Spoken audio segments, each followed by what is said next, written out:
Greetings, demons, and welcome to my review of the Marvel Legends Marvel's Thunderstrike from the Joe Fixit Build-A-Figure range. And obviously this is an older figure. I have actually opened it up already, I've just kind of thrown everything back into the box.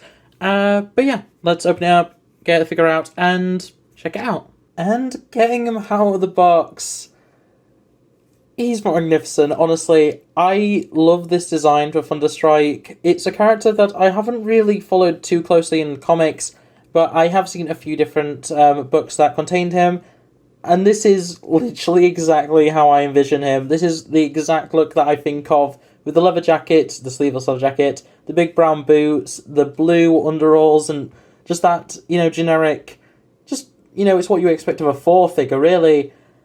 And quite honestly, the hair is so perfect. But overall, I think that this is just like the perfect representation of the era of which Thunderstrike comes from. Just everything about it, down to, as I say, the things like the jacket are just so well done. And just going over a few of the, more interesting features. So obviously, you do have the leather jacket. It is a softer rubber material. You can take it off, and you probably will want to if you want to get full use out of that neck, because the collar really does pull up and you don't really get any back on that because of it. But yeah, it looks really good. The belt is a separate piece along with the wristbands, the gauntlets, I suppose. And he is a little bit top heavy, which is kind of weird because he does have a really big feet, all things considered. But he can be a little bit of a struggle to pose, to say the least. But yeah, I can't get over how good he is. One thing that I do kind of wish was a bit different, his head being, permanently screaming, kind of a missed opportunity. I would rather have more of a, a grumpy face, potentially, just a bit more neutral, something that isn't screaming, because this is really only for action poses, and while I'm sure he will just probably stand in a pretty good action pose most of the time, options are good. I would like another face, but this one's fine. I actually quite do enjoy the, anger that is portrayed by this, the scream, the yell, whatever you want to call it. It is a very nice look. And going over articulation, it is the pretty much standard at this point, Marvel Legends articulation. I don't know why I paused there, I just couldn't pick the word. At the neck, you do have a ball going into a hinge, which does allow for a decent amount of forward. It would allow for quite a lot of back, actually. Even with the jacket, you can actually push it quite far back. And then a little bit of tilt, but it is so little that it's almost not worth mentioning. At the torso, you do actually have a ball joint, I believe. I'm not completely sure. I'm never too good with identifying connections, articulation, whatever, for these sorts of figures. But yeah, it's hidden pretty well, actually, in the actual sculpt.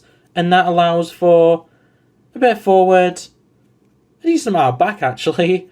And, a bit of side-to-side action. Pretty good overall. At the arm, you've got 90. Not great, but not terrible. You have got full rotation round. You've got swivel the bicep, which is very nice. Double elbow goes a considerable way past 90. That's really good, actually, for how big his biceps actually are. That's kind of remarkable. And then finally, you do have rotation at the wrist, which does have I think that is actually an up-down. Yeah, that is an up-down. Kind of tight on mine, but yeah, that is an up-down for the hand. That's really nice for a weapon-wielding hand, which we'll get to that in a minute. And then at the waist, you don't have any actual waist articulation, which is kind of disappointing, especially when they have gone to the effort of hiding it with a belt. It's weird to not have that. But at the leg, you have out about 45. That's kind of terrible. You've got swivel at the, I don't know, calf? You got swivel at that anyway. You have a single knee. I thought that was no, it is a double knee. Is it just really tight? Yeah, there we go. Double knee goes a little bit past 90. Not great. That is really tight, actually, on the bottom hinge. That's weird. And then you've got your forward back hinge with forward facing pin for rocker, which as I say, pretty standard for Marvel Legends in general, and, you know, you can't really complain too much about that. When it comes to accessories, you do have the hammer, which, as I say, I've not read too much with Thunderstrike in it. I don't believe it's actually Mjolnir itself, and obviously it's a completely different shape, but it does have a T on it for, I guess, Thunderstrike in this instance, but it could be seen as being 4. And it's a very nice little sculpt. I like the shape of it. It's got, you know, an interesting shape for this sort of weapon. The moulding is very nice for the little T on it. You've got nice browns for the handle, which I think all this is different moulds. I think this is 3 parts put together. And then you have a little chain thing, which, unfortunately, with how it lays, with it being sideways, it's kind of awkward when it comes to posing. I'm not huge on, you know, when chains are not posable and then they face like a certain way. I'd rather them face perfectly down like gravity, because putting it in his hand real quick, and his hands are a bit tight, so it is a little bit difficult. There we go.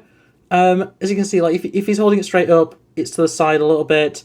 I like to put him like in this sort of pose, which does kind of fix the issue that I have, but then also that's the correct way of holding the hammer, so once again it doesn't really work. I'm fine with it. I think it is a really nice mould. I'll probably just leave it in his hand for the future, but for now, taking that out. He also comes with a fist, which just popping off the left hand is way more difficult than the right. For some reason, the right doesn't need to be replaced. And yeah, it's a fist. If you're wanting that sort of look, like, I understand why they didn't bother giving another hand, because you're either going to be having him hold the hammer, or you can just pretend that that's a fist, but yeah, it's a fist. The other hand, of course, is the little like grip, clawy hand, pretty basic. I think I'm probably just going to leave the fist on him in future. And then, of course, you get your Build-A-Figure piece for Joe Fixit. You actually get his head, and decent mould. The hat feels like it probably could come off, but I don't think it'd be a whole head underneath there. It's pretty nice. I'm not a huge fan of Joe Fixit as a character. He's not a character I really follow or care about. In fact, can I? I'm going to just see if this works. Obviously, oh no. There we go. Wow, that actually that actually kind of works. Yeah, cool. It's a nice enough head. I like the design on it. It's very classic, I guess, Hulk. Joe Fixit is basically a variation of Hulk. And yeah, it looks alright. I'm just probably never going to use it for anything, because I doubt I'm going to get the full range from this Build-A-Figure range, and then it's a Hulk head wearing a hat. If I ever make a Hulk, I might use it, but yeah, that's everything for accessories. For size comparisons, we have the Marvel Legends Beta Ray Bill, another worthy character that isn't 4, I suppose, and then the Disney Plus series Loki, variant Loki, whatever you want to call him. And yeah, I'd say Thunderstrike is about right. Like, obviously he's not actually Asgardian, and he does actually kind of stand taller than both of them. I'm fine with that, though. I don't really mind that. I think I am leaning Beta Ray Bill a little bit forward. Yeah, Thunderstrike is a little bit taller than him, but not by much. And with Loki, I think that's a perfectly reasonable thing. I always think of Loki as being shorter than 4, so a character that is very much a variation of 4, I'm perfectly fine with the height difference there. That's very good. And then for a mixed display, I have the Marvel Legends Battle Damage Stormtrooper, the first edition Stormtrooper, not the second, not the newer one. And once again, I'm fine with him being considerably taller. He's not, like, ridiculously tall, and I mean, Stormtroopers generally pretty middling on the size. I'm fine with that. I think that works pretty well, and if you're wanting to put someone like Thunderstrike into your Marvel display? Into your Star Wars display even, sorry about that. Yeah, it works. And on that note, that is going to be it for this review of Marvel's Thunderstrike from Marvel Legends. I really like this figure. I'm very happy that I got him, especially because it adds to my collection of not quite Asgardian, but, you know, close enough. I am a huge fan of this design, this look. It stands out on a shelf just because it's not really like your traditional superhero look. It's very cool in my opinion, and yeah, that's going to be it for this video. So thanks for watching, like, subscribe, all that jazz, and I'll see you next time. Bye!